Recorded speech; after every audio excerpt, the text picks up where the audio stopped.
మూలిగే నక్కపైన తాటిటెంక పడిన చందంగా ఉంది హైదరాబాద్ రియల్ ఎస్టేట్ పరిస్థితి. ఆల్రెడీ రియల్ ఎస్టేట్ రంగం గడిచిన కొద్ది సంవత్సరాలుగా కొంత మందకొడిగా వెళ్తున్న సందర్భం అయితే ప్రతి ఒక్కరికి తెలిసిన విషయమే.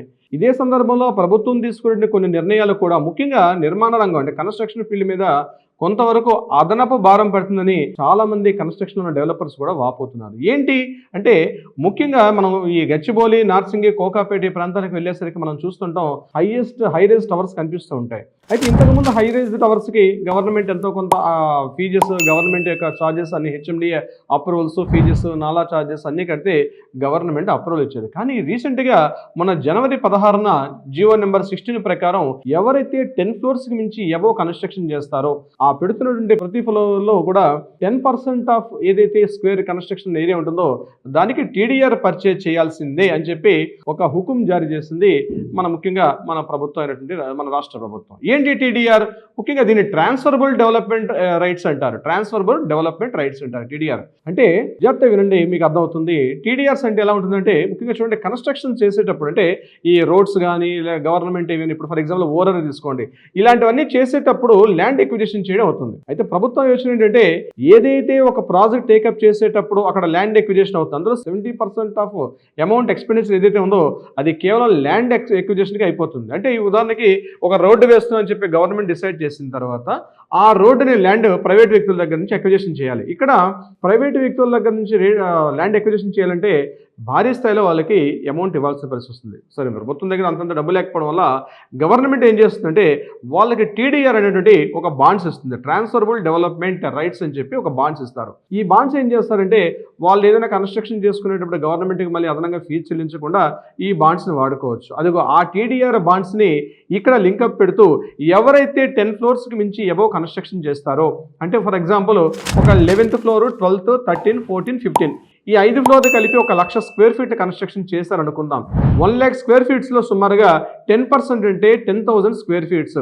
ఈ 10,000 స్క్వేర్ ఫీట్స్ యొక్క ఇది తప్పనిసరిగా టీడీఆర్ సమర్పించాల్సిందే, టీడీఆర్ ఖచ్చితంగా అక్కడ యూజ్ చేయాల్సిందే అని చెప్పి గవర్నమెంట్ ఇక్కడ ఇవ్వడం. అంటే ఎక్కడ ఈ 10,000 స్క్వేర్ ఫీట్స్ ఎక్కడి నుంచి పర్చేజ్ చేయాలి అంటే ప్రైవేట్ వ్యక్తుల దగ్గర టీడీఆర్ బాండ్స్ కొనుక్కొని దాన్ని ఇక్కడ ఇంప్లిమెంట్ చేసి అవి సమర్పిస్తేనే గవర్నమెంట్ ఏం చేస్తుందంటే అబౌట్ 10 ఫ్లోర్స్ ఉన్న వాళ్ళకి అప్రూవల్స్ అయితే ఇవ్వడం జరుగుతుంది. అందుకని ఈ టీడీఆర్ బాండ్ అక్కడ యూజ్ అవుతాయి అనమాట. దీన్ని యాక్చువల్గా ఈ ప్రాబ్లం ఏం జరిగిందంటే ఇంతకుముందు ల్యాండ్ ఎక్విజిషన్ చేసుకునేటప్పుడు టీడీఆర్ బాండ్స్ ఇవ్వడం జరిగింది. కానీ ఆ టీడీఆర్ బాండ్స్ చాలా సందర్భాల్లో మాకు ఈ బాండ్స్ ఎందుకు ఉపయోగపడడం లేదు, నాకు ఇప్పుడు కన్స్ట్రక్షన్ చేసే ఆలోచన లేదంటే ఆ బాండ్స్ అలానే ఉండిపోవడం జరిగేది. సో దానికి చెక్ పెడుతూ వీళ్ళకి ఎలాగైనా ఒక రిలీఫ్ ఇవ్వాలనే ఉద్దేశంతో ఆ టీడీఆర్ బాండ్స్ని ఇక్కడ హై రైజ్ టవర్స్ కన్స్ట్రక్షన్ చేసుకున్న వాళ్ళకి యూజ్ అయ్యే విధంగా గవర్నమెంట్ జీవో తీసుకొని రావడం జరిగింది. ఇక్కడ గవర్నమెంట్ ఎలా ఇస్తుంది టీడీఆర్ బాండ్స్ అంటే ఫర్ ఎగ్జాంపుల్ ఒక పట్టా ల్యాండ్ ఉంది అనుకోండి, పట్టా ల్యాండ్ మీద 400% ఇస్తుంది. బఫర్ జోన్లో ఉన్నట్టయితే ల్యాండ్కి 300% ఇస్తుంది. అదే చెరువుల పక్కన ఉన్నటువంటి ల్యాండ్ అయితే 200% ఉన్నటువంటి ఆ కాంపెన్సేషన్ ఇస్తూ దీనికి ఇస్తుంది. రీసెంట్గా ఎవరి దగ్గర టీడీఆర్ బాండ్స్ ఉన్నాయో తెలియదు కాబట్టి దానికి కూడా ఒక వెబ్సైట్ పోర్టల్ పెట్టి ఆ వెబ్సైట్ పోర్టల్ టీడీఆర్ బ్యాంక్ అని చెప్పి ఒక వెబ్సైట్ పోర్టల్లో పెట్టడం జరిగింది. ఎవరైనా హై రైజ్ టవర్స్ కన్స్ట్రక్షన్ చేసుకునే సందర్భంలో ఆ బాండ్స్ అంటే ఎవరి దగ్గర ఏ బాండ్స్ ఉన్నాయో తెలుస్తుంది.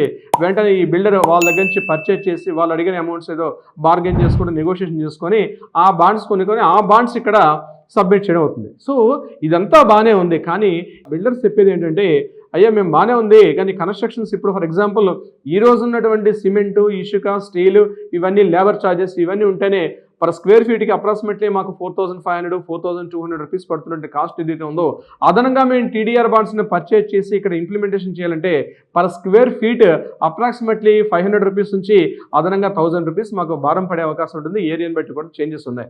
So end of the day ఇవన్నీ ఎవరికి ఇంపాక్ట్ అవుతుందంటే ఎవరైతే కొనుక్కున్న బయ్యర్కే ఇదంతా కూడా ఇంపాక్ట్ అయ్యే అవకాశం ఉంటుంది. సో ఆల్రెడీ రియల్ ఎస్టేట్ కొంత మందకొడిగా ఉంది. ఇదే సమయంలో రేట్లు తగ్గించి అమ్ముదాం అనుకున్న సమయంలో ఈ అదనపు భారం పడి ఎండ్ ఆఫ్ ద డే క్లయింట్కి రేట్స్ ఎక్కువ కాస్ట్లో ఉండే అవకాశం ఉంటుంది అని చెప్పి వాళ్ళు కూడా అంత ఇబ్బంది పడుతున్నారు. సో గవర్నమెంట్ తీసుకున్న నిర్ణయం ఇది, బిల్డర్లు మాట్లాడుతున్న మాట టాపిక్ ఇది. బట్ ఇప్పుడున్న పరిస్థితులు ఆలోచిస్తే రియల్ ఎస్టేట్ రంగం మాత్రం కొద్దిగా తక్కువ స్థాయిలో ఉంది. చాలా వరకు ఆచితూచి బయ్యర్లు అంటే ముఖ్యంగా బయ్యర్స్ కొనుగోలు చేసేటప్పుడు 1కి 10 సార్లు ఆలోచించి కొనుక్కుంటున్నారు. ఏదేమైనప్పటికీ కూడా ఈ టీడీఆర్ యొక్క బాండ్స్ యొక్క వ్యవహారం మాత్రం కొంత ఇబ్బందికర పరిస్థితిని ఎదుర్కొంటున్నారు. బట్ ఓవర్ నైట్ మనం రిజల్ట్స్ ఎక్స్పెక్ట్ చేయలేం కాబట్టి మెల్లమెల్లగా దీని యొక్క రిజల్ట్ కనిపించే అవకాశం కూడా ఉంటుంది. సో దీనికి సంబంధించి మీకు ఏదైనా సలహాలు సూచనలు కానీ మీకు కావాలనుకుంటే కింద స్క్రోల్ అవుతున్న నెంబర్ని కాంటాక్ట్ చేయండి. తప్పనిసరిగా మా లీగల్ టీం మీకు అప్రోచ్ అవుతారు. కావాల్సినటువంటి సలహా సంప్రదింపులు కూడా ఇచ్చే ప్రయత్నం చేస్తారు. అంతేకాకుండా మీకు సంబంధించినటువంటి ల్యాండ్ వెరిఫికేషన్స్ కానీ డాక్యుమెంట్ వెరిఫికేషన్ కానీ దీనికి సంబంధించిన కావాలంటే కూడా ఈ కింద స్క్రోల్ అవుతున్న నెంబర్ని కాంటాక్ట్ చేయండి. తప్పనిసరిగా మా లీగల్ టీం మీకు అప్రోచ్ అయ్యి కావాల్సిన ఇన్ఫర్మేషన్ కూడా ఇచ్చే ప్రయత్నం చేస్తారు. మీ రవీంద్రనాథ్, హైకోర్టు అడ్వకేట్, తెలంగాణ.